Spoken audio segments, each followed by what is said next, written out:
ധ്യാൻ ചേട്ടൻ സംവിധാനം ചെയ്ത് ധ്യാൻ ചേട്ടൻ തന്നെ അഭിനയിച്ച് എയറിലോട്ട് കയറിയ ഒരു പടമാണ് പാർട്ട്നേഴ്സ്. പടം കണ്ടവർക്ക് ഓരോ സ്വരത്തിൽ പറയും ഇതെന്ത് തേങ്ങയാണ്. പടം തുടങ്ങുന്നതിന് ഒരു ഡോണിനെ കാണിച്ചുകൊണ്ടാണ്. ആ ഡോണിന്റെ പേര് കേട്ടാൽ തന്നെ നമ്മൾ വിറച്ചു പോകും. അങ്ങനെ ഈ ഡോണിനെ തട്ടി ബട്ടെന്ന പൊട്ടൻ അവിടുത്തെ വലിയൊരു ഡോണാവും.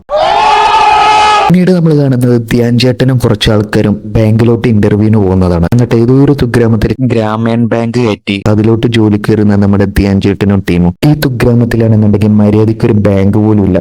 എന്തിന് മര്യാദയ്ക്ക് ഒരു ചായപ്പീടിയ പോലും ഇല്ല. അവർക്കൊക്കെയാണെന്നുണ്ടെങ്കിൽ ഈ ബാങ്ക് വന്നതോടുകൂടി ഭയങ്കര സന്തോഷവും. അങ്ങനെ ബാങ്കിന്റെ ഉദ്ഘാടനം കഴിഞ്ഞ് ബാങ്കിലാണെന്നുണ്ടെങ്കിൽ 5 പൈസ ഇല്ല. ഇപ്പോഴല്ലേ ഓപ്പൺ ആക്കിയത്. ഒരാൾ ഗോൾഡ് പണയം വെക്കാൻ വന്നാൽ പോലും എടുത്തു കൊടുക്കാൻ 5 പൈസ ഇല്ല.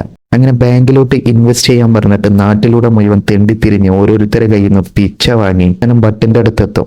എന്നിട്ട് ബട്ടിനോട് ഇൻവെസ്റ്റ് ചെയ്യാൻ പറയുമ്പോൾ പറയും എനിക്ക് ഇതിലൊന്നും താല്പര്യമില്ല. അങ്ങനെ കാല് പിടിച്ച് കരഞ്ഞ അവസാനം ബട്ടിന്റെ കയ്യിൽ നിന്ന് പലിശക്ക് പൈസ കടം വാങ്ങും. അങ്ങനെ അത് ബാങ്കിൽ ഇൻവെസ്റ്റ് ചെയ്യും. ഇത്രക്ക് ദാരിദ്ര്യം പിടിച്ച ബാങ്കൊക്കെ എവിടെ കാണോ. എന്നിട്ട് ഈ ഇൻവെസ്റ്റ് ചെയ്ത പണം മൊത്തം ഹെഡ് ഓഫീസ് എന്ന് പറയും ഇത് ഞങ്ങൾക്ക് ആവശ്യമുണ്ടെന്ന് പറഞ്ഞ് അത് അവരും കൊണ്ടുപോകും. പിന്നെ ഈ ബാങ്ക് വട്ടപൂജ്യം. അങ്ങനെ ഹെഡ് ഓഫീസിൽ നിന്ന് പിന്നെ പൈസ അയക്കാൻ പറയുമ്പോൾ ഇവന്മാരയക്കൂല. അപ്പൊ ഇവർക്കൊരു ഡൗട്ട് അടിക്കും ഇത് ഫേക്കാണ് വല്ലേന്ന്. ഇതുവരെ ഇല്ലാത്ത ഡൗട്ട് ഇപ്പൊ വരും. ഇന്റർവ്യൂ ടൈമിൽ പോലും മര്യാദയ്ക്ക് ബാങ്കിനെ കുറിച്ച് അന്വേഷിക്കാണ്ടു നേരെ വന്നങ്ങ് ജോയിൻ ചെയ്ത് എന്നിട്ട് ഇപ്പൊ അന്വേഷിക്കണം. അതുകൊണ്ട് കിടക്കുന്നു ഇങ്ങനെ ഒരു ബ്രാഞ്ച് തന്നെ കാനറ ബാങ്കിനില്ല. അങ്ങനെ ഇതൊരു ഫേക്ക് ബാങ്കാണ്. നമ്മളൊക്കെ ആണെന്നുണ്ടെങ്കിൽ ഒരു ഇന്റർവ്യൂവിന് പോകുമ്പോൾ കമ്പനിനെ കുറിച്ച് പ്രോപ്പറായിട്ട് ഒന്ന് അനലൈസ് ചെയ്യും. ഇത് അതുപോലുമില്ല. Bloody fools. ഫേക്ക് ബാങ്കാണെന്ന് അറിഞ്ഞതും നൈസായിട്ടങ്ങ് സ്കൂട്ടാവും. ഇല്ലെങ്കിൽ നാട്ടുകാരും എടുത്ത് പഞ്ഞിക്കിടും. കാരണം എന്താ തെണ്ടിത്തിരിഞ്ഞ് പിച്ചെടുത്ത് കുറെ പൈസ ഇൻവെസ്റ്റ് ചെയ്ത് അത് മൊത്തം ഹെഡ് ഓഫീസിൽ നിന്ന് കൊണ്ടുപോയി. അപ്പൊ ഇവന്മാരെ കയ്യിലാണെന്നുണ്ടെങ്കിൽ പൈസ കൊടുക്കാനുമില്ല. അപ്പൊ നാട്ടുകാർ എടുത്തങ്ങ് ഉടുത്തുകളെ. അങ്ങനെ നൈസായിട്ട് സ്കൂട്ടാവാൻ പോകുമ്പോൾ ഹെഡ് ഓഫീസിലത്തെ പൊട്ടന്മാര് വരെ പോകും. അങ്ങനെ ഈ പൊട്ടന്മാര് പറയും ഇത് ഫേക്ക് ബാങ്ക് തന്നെയാണ്, ഞങ്ങൾ മനഃപൂർവ്വം ലോക്കാക്കിയതാണ്, ഞങ്ങൾക്ക് ബട്ടന്റെ കയ്യിലെ സ്വർണം വേണമെന്ന്. ഈ ബട്ട് എന്ന് പറഞ്ഞ പൊട്ടം മറ്റേ മൂസഡോണിനെ തട്ടിയിട്ട് അവന്റെ സ്വർണം മുഴുവൻ എവിടെ പൂത്ത് വെച്ചിട്ടുണ്ട്.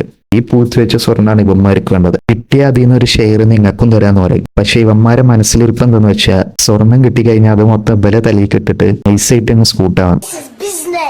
നമ്മുടെ വില്ലന്മാര് ബട്ടിന്റെ പുറകെ പോലീസ് ഉണ്ട്, മാങ്ങുണ്ട്, തേങ്ങുണ്ട്, കുറെ റൗഡികളുണ്ട് എന്നൊക്കെ പറയും. എന്നിട്ട് അങ്ങ് പേടിപ്പിക്കും. അപ്പൊ ഈ ബട്ട് ഒരു പൊട്ടനായതുകൊണ്ട് തന്നെ ഓൻ പേടിച്ചു. ഈ ഗോൾഡൊക്കെ സൂക്ഷിച്ചു വെക്കാൻ പറ്റിയ സ്ഥലം ബാങ്കാണെന്ന് പറഞ്ഞ് നൈസായിട്ട് ഈ സ്വർണം മൊത്തം ബാങ്കിലോട്ട് കൊണ്ടുവരും.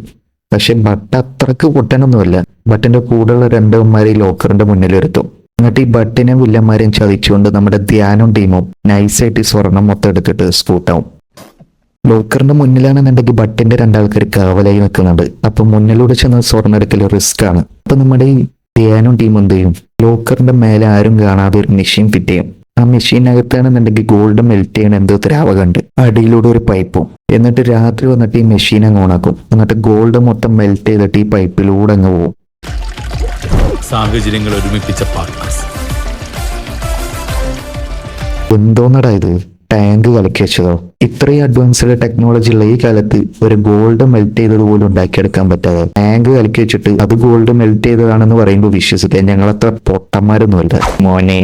ഇവിടെ ലോജിക്ക് വേണ്ട കേട്ടോ. അല്ല, എനിക്കൊരു ഡൗട്ട് ഉണ്ട്.